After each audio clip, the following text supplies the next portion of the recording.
you don't want to be the one breeding horses when the car's just been invented.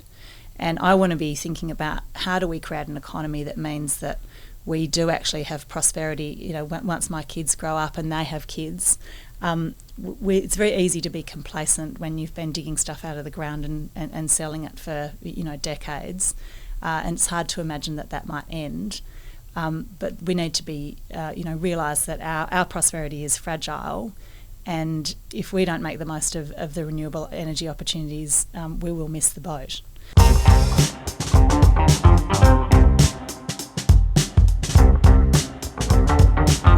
Kate Chaney, welcome to Scotch and welcome to the Range Project. Thank you very much. It's a pleasure to be here. Now, Kate, first of all, congratulations on becoming the member for Curtin. That must have been an exciting roller coaster ride, that whole election cycle for you. What was it like when you won the seat and then you eventually had your first day in Parliament in Canberra? What did that feel like? So winning the seat was really interesting. After the election, I actually felt completely calm, even though it was hanging in the balance, because at that point I felt like I've done everything I can. I've, fulfilled my obligation to the community group, and if I don't win, I'll go back to my quite nice life, and that's okay too. So I felt quite calm about what the outcome was going to be. And then obviously I was very excited to win. And first day in Parliament was very moving, actually. Just I think the enormity of realising that, I was one of 1,240 people who had ever sat in the lower house, and the responsibility of representing my community and being part of that democracy that I really believe in. It was actually very moving. Yeah, I mean, congratulations again. It's a massive achievement, and we're going to get into your political life and your political views and what you're doing right now in politics, but I just want to sort of start with, can you give us a bit of a potted summary of some of the diverse experiences that you've had along the way to becoming a Member of Parliament? Sure, and I certainly never expected to be in politics. So I studied law at UWA, a bit of arts first, then law. Worked at Blake Dawson Waldron, as it then was. It's now Ashurst, a law firm based in Sydney. I was based in Sydney. Did an MBA, went to Boston Consulting Group and did management consulting for a few years, also based in Sydney, and then moved back to Perth to have my first baby. And after that worked at Perth Airport briefly as General Manager of Business Development, and then had 7 years at Wesfarmers in a few different roles. I started as Aboriginal Affairs Manager, was General Manager of Emerging Ventures, which was building a portfolio of investments in high growth sectors that we weren't currently in, and then also as Sustainability Manager at Wesfarmers. Took some time off and went travelling with my kids, and then spent the last 4 years at Anglicare WA in community services as Director of Innovation and Strategy. And I sat on a number of different boards over the last decade, mostly non-profit. So it wasn't on your radar to be a politician from early on? Absolutely not, no. I mean, I suppose a few people had asked me over the years, would you ever consider politics? And my response was always, well, I don't really fit into either party, so no. And really it was just in the last 10 years I started thinking more about our future building system. And I have sat on the board of an organisation called Next 25 that looks at how do we actually improve our future building system. And that's politicians, government, corporate sector, non-profits, community, media, and together we actually make the future. And that organisation had a theory that we were not making good long-term decisions in the country and was looking at why that was. So for the last decade I'd been thinking more about how do we make better long-term decisions, and increasingly thought politics is a part of it, but really didn't see that I had a role to play there. Well, what were your other reservations other than you not having a role? Were there other things that were holding you back from getting into politics? Well, definitely the lifestyle is pretty awful, and I've got 3 kids who are now 16, 14 and 11, and it was pretty hard to, I mean, not that I really gave it much thought at the time, but I think, the life of a federal politician is not a great lifestyle. Yeah. And also, I think it just looked pretty revolting. You just hear all the bickering and it didn't feel like a very constructive place to be. So it was not something that I could imagine being that's something in. that's put me off politics for a long time. I see that bickering. It's so useless, and there's so little outcomes. I see that kind of almost transfers into your policies now, maybe, because you're trying to bring in a little bit more accountability into politics. Yeah, that's right. I mean, I suppose I do have a deep faith in democracy, so and a belief that it can actually heal itself and it can improve, but it just felt like it had got to a point where it was all about winning and not really about setting a vision for the country. And then I had this realisation, well, I'm sure we'll talk about, how I ended up to be, being here, but this sense that the cavalry is not coming. The system is broken and we actually are the system. And if you don't step up and do something about it, you can't expect someone else is going to fix it. Can I ask, is there a sense that this government right now is a little more collegial than the government that you'd been watching for years up to this point? I mean, obviously, my experience now is very different to my experience as an observer, so it's hard to make a direct comparison. But I still feel quite optimistic, actually. And the government, with the expanded crossbench, they are showing signs of a willingness to be more collaborative. So, as a crossbench, we have a weekly briefing on incoming legislation from the government, which apparently has never happened before for the crossbench, so they wouldn't know anything about the legislation until it pops up in Parliament. And certainly on the climate change bill and the National Anti-Corruption Commission bill, there has been engagement with the crossbench and opportunities to provide input into those two key pieces of legislation, which I certainly have really appreciated. Oh, that's great. Now, what does a typical day look like for you in Canberra? Like, if you could walk us through, you get up in the morning, what does a day look like, particularly for our students here who are studying politics and law and they're thinking about maybe a career in this profession? Yeah, it's pretty wild. So I wake up now with the 3-hour time difference, so you get up at really 4 o'clock in the morning. I'm renting an apartment with a couple of other independents, Monique Ryan and Kylie Tink. So we've got this sort of student life over there in an apartment that we've furnished through Gumtree, but we've all got families and family, lives at home as well. So get up, have breakfast with them, head over to Parliament House, which is a short walk from where I'm living there. One of the things I've found really interesting is people don't really spend time sitting in the House of Representatives. You go in when you've got something to say, and when you've got a speaking slot coming up, and it's all pretty structured. So the day is full of meetings. So I might have 6 half-hour meetings in the morning with different advocacy groups on different issues who want to come and talk to me about things. If the bell rings, you need to go in to vote on if there's a division. And then question time is obviously the time when everyone is in the house, which is a pretty it's a very combative sort of vibe. In the first week I was thinking, I can't believe I have to sit through 3 years of this.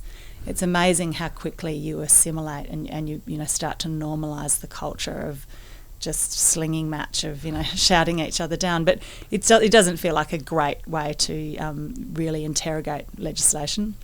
And then in the afternoon there might be, government business that you want to speak on, or other meetings, and then events in the late afternoon and evening, again around different issues or interest groups, and then probably get home about 9 or something and have a bowl of pasta with the girls, and and fall into bed fairly exhausted. Right, and do it all over again. Yeah.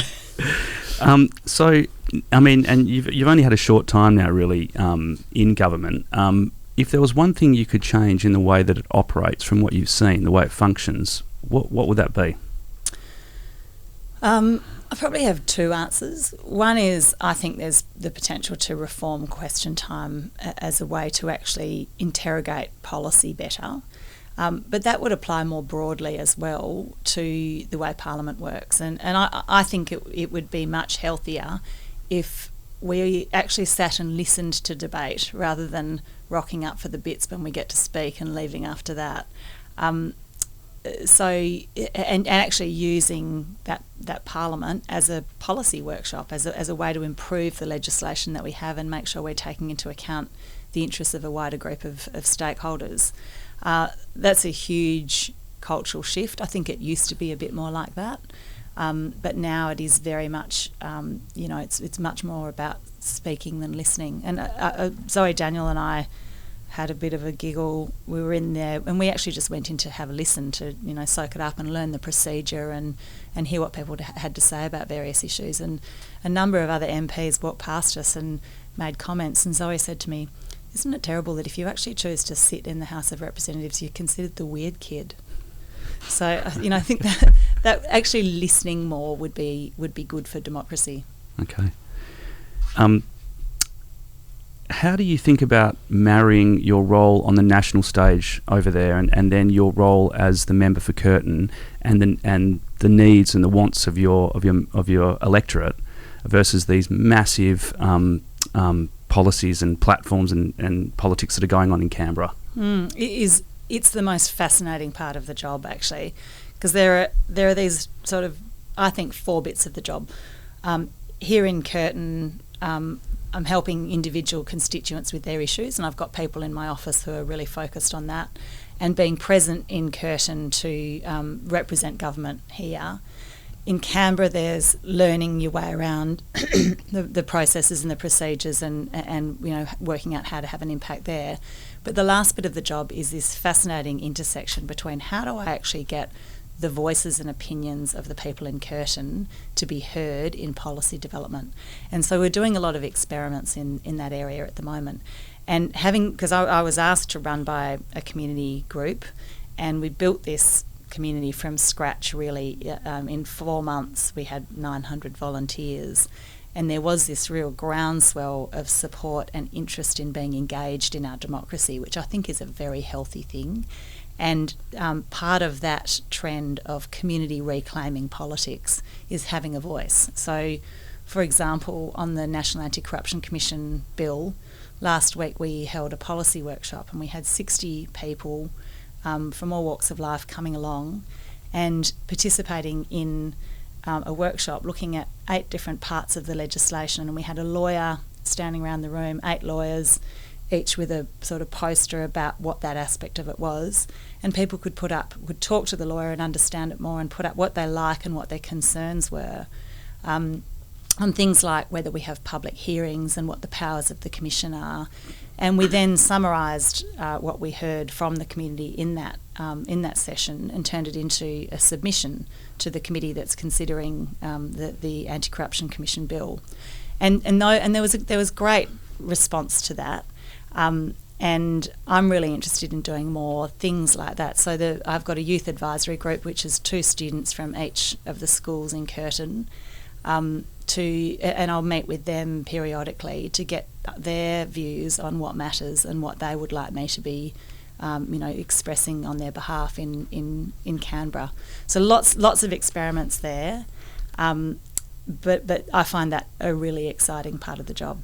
Do you always work with volunteers? My experience with community politics has been the people that generally want to have a voice are the ones that maybe have the time to, and also they tend to be a little bit more raucous than the other. And there's a big community there, obviously, but there's a lot of people that are working, don't have time, they've got kids, and that can sometimes be an unheard voice. How do you go about making sure that everyone within the community has a voice? It is a really big challenge, and I don't know. The answer is I don't know, but we're trying different ways. So we put a newsletter out to the whole electorate saying, please tell us what issues you care about, follow this QR code and fill in the survey so that we can actually consult you on the issues that you care about.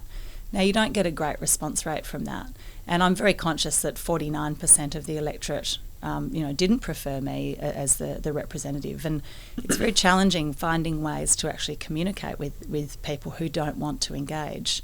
All you can do is keep saying there are these opportunities available for those who want to take them up. You can't force people to engage in our democracy beyond their their vote every 3 years, but just creating those opportunities. And we're doing things like we're having a monthly mobile office. We've done one in a pub, one in a cafe on a weekday morning, and trying to mix up the time and the place in an attempt to appeal to different demographics or people who and get a diversity of views there. But it is an ongoing challenge. So on to the environment, which I know is something you're absolutely passionate about. How do you plan to speed up the adoption of renewable energy, given that coal-fired power stations are probably getting switched off a little sooner than we all thought now? And just if you could just share with us what you're most excited about in that space at the moment in politics. Yeah, I mean, it is a huge challenge for our economy at this time, and the thing that I'm excited about is the economic opportunity that comes out of that. So if you look at the history of Western Australia, we built a pipeline to Kalgoorlie, which enabled the gold rush to happen. We had some really long-term thinking on the Northwest Shelf, which enabled another wave of economic activity. And we now need to be thinking at that level about how do we make the bold decisions necessary to ensure that we actually continue to be an energy superpower, but shift that to being a renewable energy superpower. And we just have not had any of that thinking in the last decade. I would say probably at a state and federal level. Any transition is difficult, it's painful, but you don't want to be the one breeding horses when the car's just been invented. And I want to be thinking about how do we create an economy that means that we do actually have prosperity, once my kids grow up and they have kids. It's very easy to be complacent when you've been digging stuff out of the ground and selling it for decades, and it's hard to imagine that might end. But we need to be realise that our prosperity is fragile, and if we don't make the most of the renewable energy opportunities, we will miss the boat. So that's it's a tough. That transition will be tough, but I think it's possible. And it's turning the ship around slowly. So the climate change bill was a good start, setting a 43% target, probably not as high as it should be, but it at least gets something on paper. And already I've heard from people in the private sector that just gave some security that we are moving in this direction, which they can then invest on the basis of that security. There are other things like the safeguard mechanism, which is a big, it's a bit of a complex regulatory instrument, and maybe more complex than it needs to be, but that's politically driven as well. But we do need a clear regulatory framework that makes it clear that we are actually going to make this transition that can, that can ensure that we're rewarding the right businesses and phasing out the businesses that are not, don't have a long-term future.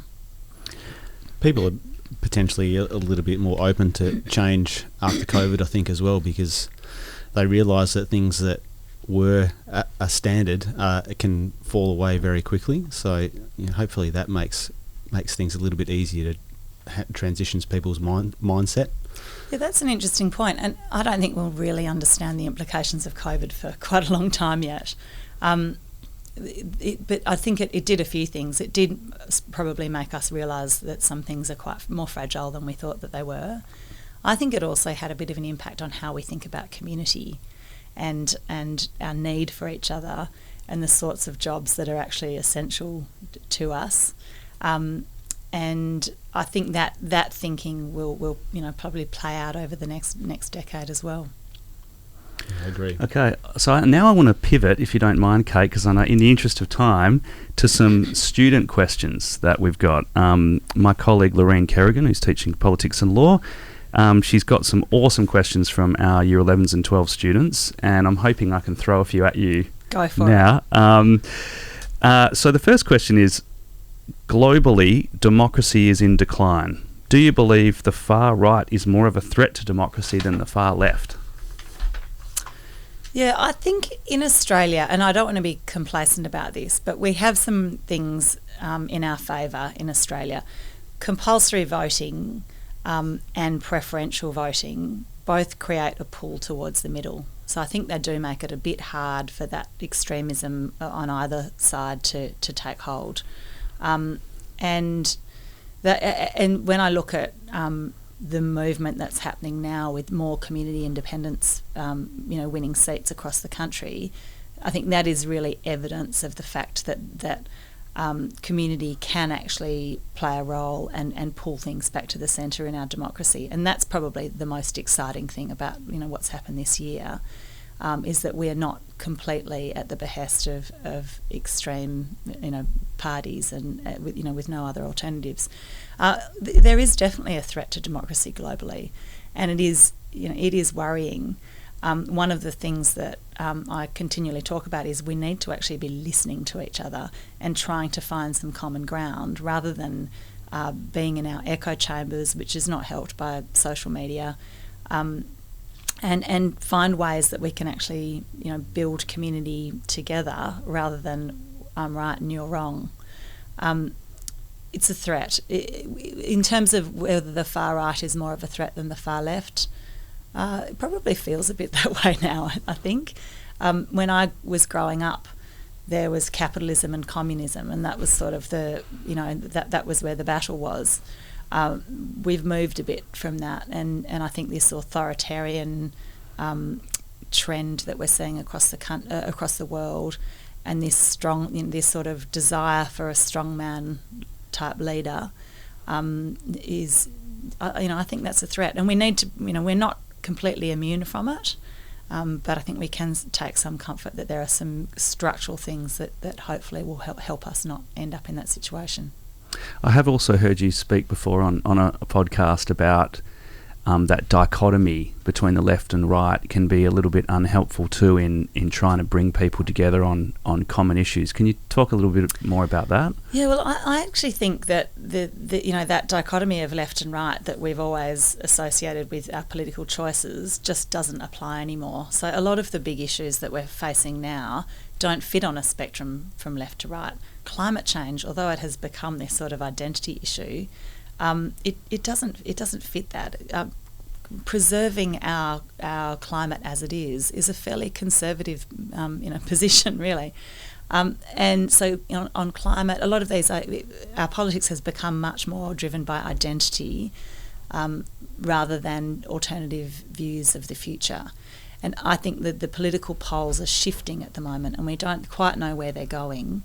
But they don't yet, or they don't currently, I think, represent two alternative visions of the country that we want to be, and this applies in other places too. And they're in flux. So they will resettle when we find two alternative views of, a vision, sets of values, the way we think things should be organised.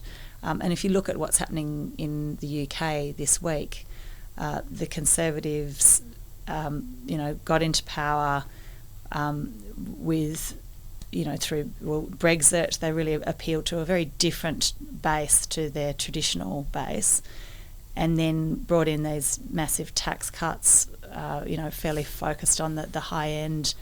That caused absolute uproar, combined with then a fracking ban that split the party again. And there's just this sense that they don't quite know what it is that they stand for, and we're seeing a little bit of that chaos here too. I think all the more reason why our politicians need to collaborate and listen more, like you've been saying. Absolutely. And also I think that's when you see it coming back to values, when communities like Curtin across the country have said what we're seeing in these two poles does not represent who we are and what we believe in. So we're just going to have our own version, and this is actually what we stand for, and these are our values. And the parties will need to, look at what that means for them. And one of the really interesting things I think about a lot of the discussion we're hearing about the Liberal Party looking at where to from here is what I've heard from the public discussion. A lot of it is focused on how are we going to win again. It's not about who are we, what do we believe in, what's our vision for the future. It's how are we going to win these seats or those seats, and very much focused on the winning rather than why you actually want to win. Yeah, it's really disengaging for people. I'm one of those people that will look at policies independently and not fit into any political group, and it makes me collectively just not really want to be part of politics, because I don't see how I can make any difference by my voting for one or the other, because it's confusing. And that, I think, is what I found really exciting about this community independent movement. It was communities saying, we're going to take that back. And meeting, I had serious doubts before running about whether this was a crazy thing to do. But then as soon as we went public and I agreed to run and we went public, I had no doubts at all, because there was just this upsurge of people who were so excited about being able to feel optimistic about something in politics again. And they brought this incredible energy to the campaign, and varied skills, and a lot of them had never been involved in politics before, but they kind of felt like, here's something I do actually want to get behind. And it had been a while since I felt optimistic about anything in politics. That's good, because you were going to say, like, if you don't win, though, there's nothing you can do, and then there's that potential to sell out and lose your foundation. How do you hold on to those things? Like, we want to maintain our values rather than just let's win and then we can worry about that later on? So that's really simple for me, and I think because politics is not my life, and I've had other careers and I will have other careers in the future, it's not win at all costs for me. So, people have said to me, well, now it's the first day of your next election campaign, and I've really resisted that, because the way and maybe this is a bit naive and idealistic, but I think you've got to hold on to that as well. I will do what I think is right, and stand up for the values that I'm hearing from my community. Now, if that doesn't gel with people in 3 years' time, that's fine. I've got a life to go, to go back to, and I think that bringing a bit of balance into that, rather than it being all about your career and your life and how you're going to climb the pole, just means you can actually stand on your values rather than having to make those compromises. Okay, we've got another student question for you and we're nearing the end, and we've got a couple of quick fire questions at the end for you, but here's another great one from one of our Year 11 students, I believe. Why has it been so difficult to establish Indigenous voices as an advisory group to Parliament? What power will Indigenous voices have on policy decisions? Great question, and it's something I do feel passionately about. My experience in that area, I was Aboriginal Affairs Manager at Wesfarmers, and when I went in, I started drafting I was working with an advisory group on a reconciliation action plan, which is about respect, relationships and opportunities. And I was completely focused on the opportunities. I thought, right, we're the biggest employer in the country, it's all about jobs, and this other stuff is, it's a bit fluffy, but we'll really focus on the jobs. And it took me about a year to realise how wrong I was, and that if you walk into Kmart and you get followed by the security guard as you go around the store, you're not going to apply for a job there.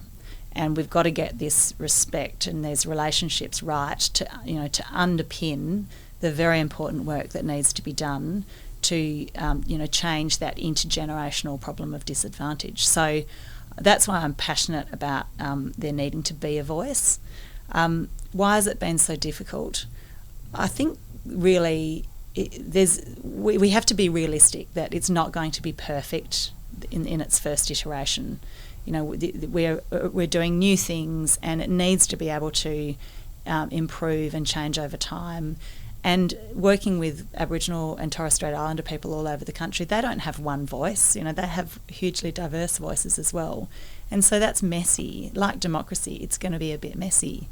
But getting the principle of that into the Constitution is the important bit, to actually say we recognise that First Nations people play a unique role in this country, and the way we legislate is not doing them justice. So having that voice to advise on how policy is affecting Indigenous people and drive some of that self-determination, I think, is the only way to make long-term change here. I didn't answer the second part of that question. What was the second part? Just what power might Indigenous voices into the future have on policy decisions? So I, to some extent, I think you answered that. Yeah, I mean, I think there is a bit of uncertainty about exactly what power that voice will have. And I do think it's something that we will need to discuss more in order to build community support for the voice. My understanding is that it's an advisory voice. It won't have a veto power. But it just does create that transparency where government needs to respond to that voice if it is doing something that is not consistent with what it's hearing. Before quickfire, can I just try some? I just wanted to get your opinion on something. I noticed you talking about online gambling, and most of that revolves around advertising to children. We're a school, and a sports mad school as well, and the gambling, I think, affects students not just through the online advertising or the advertising through sports clubs, but it comes about almost societal in the fact that it's a way of engaging with your child or grandkid or whatever it is in likes of footy tipping or something, and that almost, you talk about normalising gambling, but isn't that more normalising of gambling than anything like online advertising? I don't know whether you've really considered it much at all, but I see it happening like in my family, and kids here, kids everywhere. They love sport, they love footy, and they love footy tipping, and then where does that lead? Yeah, it's a good point. I guess I'd be reluctant to say let's get rid of all footy tipping, because as you say, I do think it can be a bit of a bonding experience. The thing, and I'm very open to learning more about this. I don't pretend to have all the answers. The thing that I think is different is the very sophisticated, insidious ad campaigns you get from online gambling companies, who really prey on people when they're sitting at home on the couch with these campaigns that are focused on, it's like being with mates, you'll feel like you're part of the gang if and it's right there in your hand. And I've heard stories from constituents about especially young blokes losing huge amounts of money and really that becoming a problem, and there being so much shame associated with it that people don't talk about it. So I wouldn't say we need to ban any sort of footy tipping, but the fact that online gambling advertising revenue has tripled in the last 3 years, spend has tripled in the last 10 years. That money is going into our media and into our sports codes, which makes it harder and harder to disconnect that. And there's an online gambling ad on average every 2 minutes on free-to-air TV in Australia. I think that's too much, and I think that it is preying on people who who may have who may be vulnerable to that, and normalising it for young people. You can still do a footy tipping competition without actually thinking that you can't watch a sporting event without having a punt. All right, we've just got a couple of minutes to go before we go out and watch the marching, Kate. So thank you so much for taking the time to see us today for the podcast and for coming along to our assembly. We really appreciate your time. We know how busy you are. Well, it's great to be here. It's one of my favourite parts of the job, actually. School visits. Yeah. Great. Okay. Quick fire question 1. Besides engaging in politics and taking the average stroll around Lake Munga, what do you do to relax? So right now there's not a lot of time for relaxing. I would say reading, but I haven't done a lot of reading lately. I think I'm still yet to find that, but probably hanging out with my kids to the extent that they will still hang out with me, because I've got 2 teenage boys, but my 11-year-old daughter's a bit more keen to hang out with me still. Great. Okay, if you're on a deserted island, what would be your favourite album? So I reckon it's probably Crowded House, just because it takes me back to a time of my life that was really fun.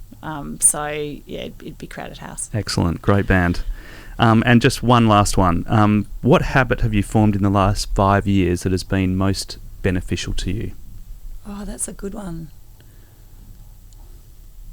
I reckon it sounds a bit hippie. I think it's a bit of mindfulness. I remember having this reframing things from, it's a pain in the neck that I've got to do this now, to let's just be in the moment. So, hanging out the washing and going, I'm just going to stand here, listen to the birds, feel the temperature and be in the moment of this rather than rushing through it to get to the next thing.